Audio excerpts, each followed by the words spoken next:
Now, you might be at a point in your young or mid-career or old career in marine science conservation, and you might be saying to yourself, look, man, I'm having trouble finding the job that I want. I'm able to get jobs. Maybe I'm not able to get jobs, but I want to find something that means a lot to me. And maybe it's time to start my own thing. Maybe it's time to start my own company, my own nonprofit organization. But how do I find funding for that?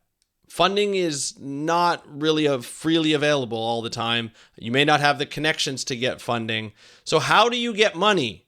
Well, this one organization that I recently spoke to, the CEO, the executive director, really had something interesting to say about this and had a lot of good insights, not only about the way that she was able to get revenue, but also the way that she handles it from a marine conservation careers perspective. We're going to find out in this episode of the How to Protect the Ocean podcast. Let's start the show. Hey everybody, welcome back to another exciting episode of the How to Protect the Ocean podcast. I am your host, Andrew Lewin. This is the podcast where you find out what's happening with the ocean, how you can speak up for the ocean, and what you can do to live for a better ocean by taking action. And today we're going to be talking about that action of starting your own organization. Now you might be, like I said, at a point in your career where hey, your luck's not going for you. You're not finding the right job, or the jobs that you have been finding and you've been working at doesn't really answer the question that you want to answer. And I think that's really interesting because there's a lot of us who are at that point that, you're not really fitting in a certain job. You're not really getting everything. You're not getting a lot of value out of the job. Maybe you're bringing value, like we talked about in last episode. You're bringing value to the position, but maybe at one point you're just like, this isn't the job for me. I can't see myself working here 5, 10, 15, 20 years down the road.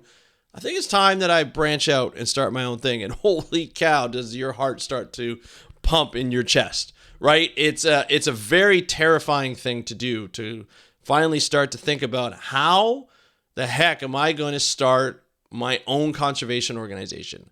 This is what I want to do. I want to do science. I want to do conservation. I may want to do beach cleanouts. I may want to do this. I may want to do that. I may want to research dolphins or marine mammals. There's a gap in knowledge that I need to fill. And I can fill it easily if I just had someone to pay me for what I need to do. But I can't find the job to pay me for what I want to do because they don't want to do that. They don't think it's as important. But I need to do this. So how do I find the money to do this? And your first thing that you think about when you go into an organization or you start an organization is funding from foundations and grants and so forth. And you have to be a really good grant writer and you have to do this and you have to do that. So you're relying on other people to give you money for something that you want to do. Now you're playing by other people's rules, right? It's the same thing. It's almost like they become your, they become your boss in a sense. Right? There are a lot of restrictions that come with grant funding. You may not be able to pay yourself, or you may only be able to pay a certain percentage of that, that money that you get from the grant to go towards overhead, which is your lifestyle, right? The lifestyle that you want to live, to pay your bills and everything like that. You may not be able to do that with the grant money that you get. A lot of it, if not 100%, has to go towards the project. And you're seeing more and more grant foundations doing that for a good reason. Over time, they learned the hard way, a lot of them, that when you give money to somebody, they may just pay it all to themselves and not enough to the project, not get the project done, but live a lavish lifestyle. We've seen that in a lot of other nonprofit fields. You hear a lot about corruption and so forth when, there's an organization that's trying to do good, but then there's somebody at the top that just takes money off and does some illegal activities and so forth. So grant organizations are protecting themselves to be able to ensure that the project gets done, the money that they put forth to you gets done, give to you, and then you're able to get that money again and again and again if you build that great relationship. But you may not be able to pay yourself. So how in the heck do you pay yourself? I am not writing off, so to speak, the fact that you need grant money to sustain an organization and get more money and work with other organizations and collaborate and so forth. What I am saying is that you need to diversify your funds and put it more in your control. Okay, and put it more in control. And there's one organization that I was talking to recently. It was Dr. Andrea Marshall. We interviewed her on the Beyond Jaws podcast, which is going to come out in a few weeks. We're still editing and so forth. We just did the interview. I did it with Dr. David Ebert, who's my co-host on the show. And she was the subject matter of, from that interview, subject matter of last episode.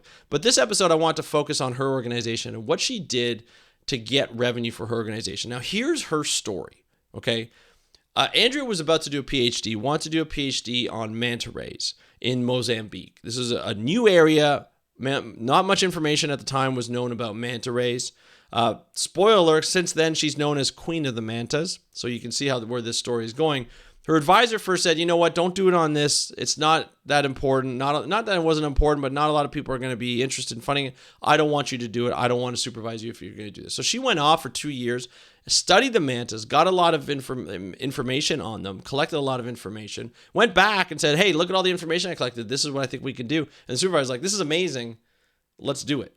And from there, her organization was born, to be able to do, not sort of give in to other people's demands of what they want to do, but understand what you want to do about a particular topic, whether it be on a specific species or a specific group of species, or even just a specific habitat or some kind of topic within oceans, right? On the ocean conservation or marine biology or something like that, marine science, and actually be able to do it. So she created her own organization, but she realized that a lot of this stuff costs money. She was using her husband or partner at the time was a pilot, so they needed fuel. They needed to fuel the plane. They needed to maintain the plane. They also needed a lot of just they needed a team. They needed to pay the team. They needed to pay themselves. They needed to get something going.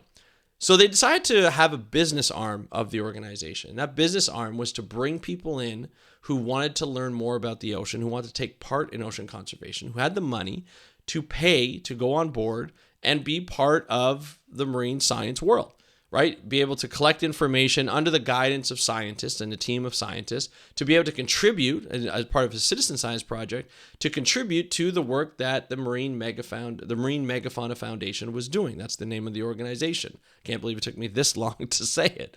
Regardless, that's where we're at right now. So she built that business up. She built that revenue stream up, and that's allowed for a lot of the work to be done, and I feel as though even if this type of work, bringing people onto ships or bringing people on to do data collection and feeding into their marine biology sort of urges, if that's not your thing, that's fine. But I strongly recommend if you're coming with a business organization or you're coming with a nonprofit organization, you have a business side of it. It's a business. You need to find revenue, and you can't only rely on grants to find revenue. It's always great to sell your own product. And I've been in podcasting for 8 years now, going on 9 years, okay? This is something that is when you talk about a business, you talk about bringing in revenue, has been part of the podcasting industry for a long time. You'll hear a lot of podcasts, especially bigger podcasts, say like Joe Rogan, a lot of comedian podcasts and so forth. They'll have a lot of sponsors because they have a lot of downloads, because their audience is just that much big. They're probably orders of magnitude bigger than mine. The way they monetize is through sponsorships, and that's okay, right? Although I think Joe Rogan's a little different now that he's getting paid to be on Spotify, $100 million, 3 years. Not bad. If Spotify, just listen up. If you want to do the same thing for me, I am more than willing to do that. Regardless, a lot of podcasters fail to sell their own products. They don't come up with their own products, whether it be merchandise, whether it be their own services, whether they come up with a physical product, whether they come up with some kind of service that they can do. They fail to do that, including myself sometimes. On this podcast, we sell a package of helping you find a marine conservation career, helping you get that career. It's $5 a month. It pays a lot for the bills to do this podcast.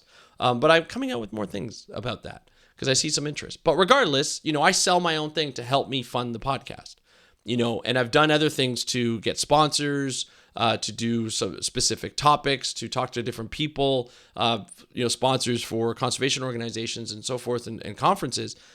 But when it comes down to it, if I have the power to sell my own product, then it's up to me to sell that product. That's a revenue that comes right to me. I'm not dependent on sponsors all the time. Although I'm not saying I'm not going to get sponsors anytime soon. In fact, I am looking for sponsors right now, specific ones. But if I have control over my own product, whether it be a service or product, that allows me to make more money faster. I'm not, and without as many restrictions. According to, like, I'm not a nonprofit organization at this point. If you were a nonprofit organization, there'd be restrictions by the government, and of course I have restrictions of the government as a business. However, I am able to control the money that's earned on that based on how much I sell, right? How much I advertise for it and how much I sell. But that money, most of it goes to me. I'm not dependent on someone else's product. I'm not dependent on an affiliate to get someone to sign up for a product to get like a certain amount of money per sign up, right? I'm not dependent on that. I'm not dependent on the quality or the way someone runs their supply chain of their products, right? I don't have to do that at this point. If I did get a sponsor, now I'm liable for that. Not liable, but I'm kind of more working for them to try and get them to make sales, right? So, but having your own product helps. Having your own service helps. And that's what organizations are starting to do now. They're starting to have their own product and service. They're starting to sell merchandise. They're starting to bring on people to have like life experiences as scientists and so forth. And I think that's quite important. One of the organizations that's in the marine mammal side, Pacific Marine Whale Foundation, they're out in Maui, right? And they run a business where they run whale watching tours out of Maui in Hawaii, in the Hawaiian Islands. Great business model. People come there all the time, especially during times when, the humpback whales come back to Hawaii. It's a majestic time, something that I haven't personally been able to experience, but something on my bucket list for sure. And then that money that's earned there, part of that money not only pays for the foundation or for the boats and the people who are running the boats, but it has a dual purpose. Some of that portion or the rest of that portion goes into the Pacific Whale Foundation, where they do science work on marine mammals and conservation work on marine mammals in Australia and in Hawaii in the Pacific Ocean. Now that's pretty cool. That's a pretty cool way of generating money because you're dependent. You're much more independent, and you're relying on yourself to create the money to generate the revenue. Now it's not an easy thing. You got to generate that revenue. You got to put people on the boats. You got to sell the packages. You got to do all that kind of stuff. You got to pay the people to be the naturalists and just to run the boat, the captain, the first mate, and all that kind of stuff, the deckhands and so forth, which is great. It's a great business, great little business they got there, and they're able to generate a lot of funds to be able to pay for the science money.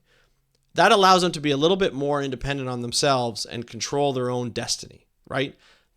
The disadvantage of there is you got to run a business, right? You got to have people to run the business. You got to have people who run the science and the conservation programs. Sometimes that can overlap, right? Depending on your model, but a lot of times that's sort of what comes to play. And that's what Marine Megafauna Foundation does.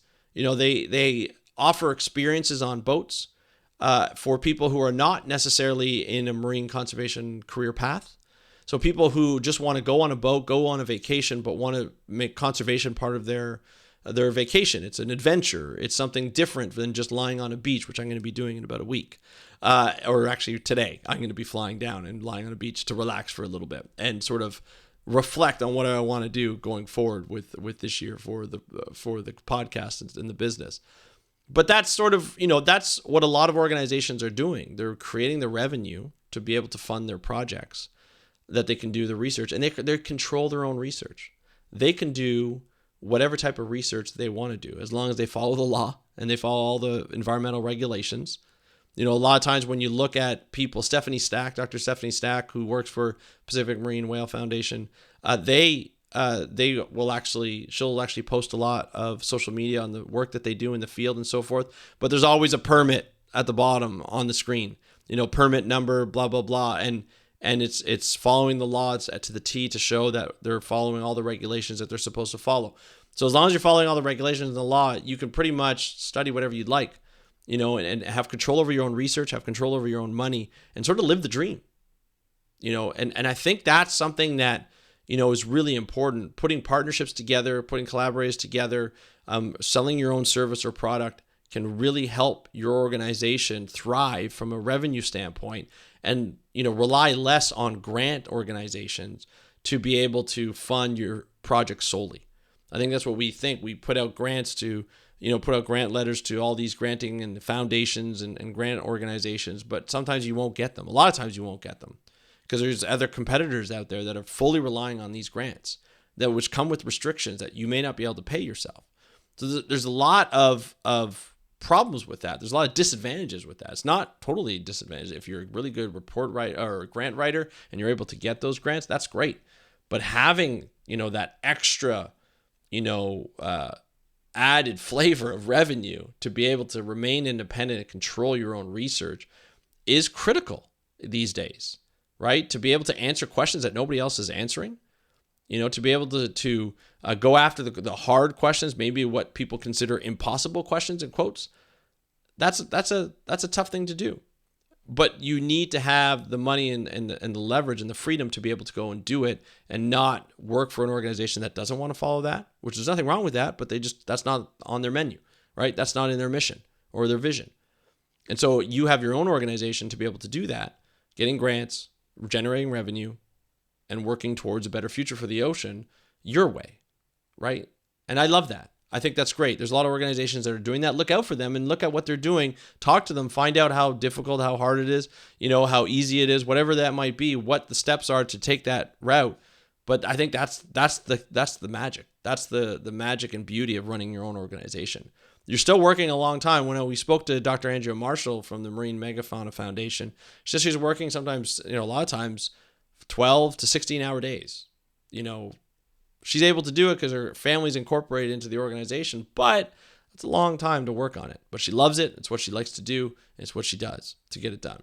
So anyway, that's the episode for today. I would love to know if you are thinking or you have started your own marine science and conservation organization. I'd love to hear from you. Hit me up on Instagram, DM me at howtoprotectttheocean. That's at howtoprotectttheocean. You can also email me by going to speakupforblue.com/contact. It's a contact form. That goes right to my email. I'll answer you back. I would love to hear what you're up to or what your plans or dreams are to go forward in your career, whether it's a job, whether it's building your own marine conservation organization. Love to hear how you want to do that, what your plans are.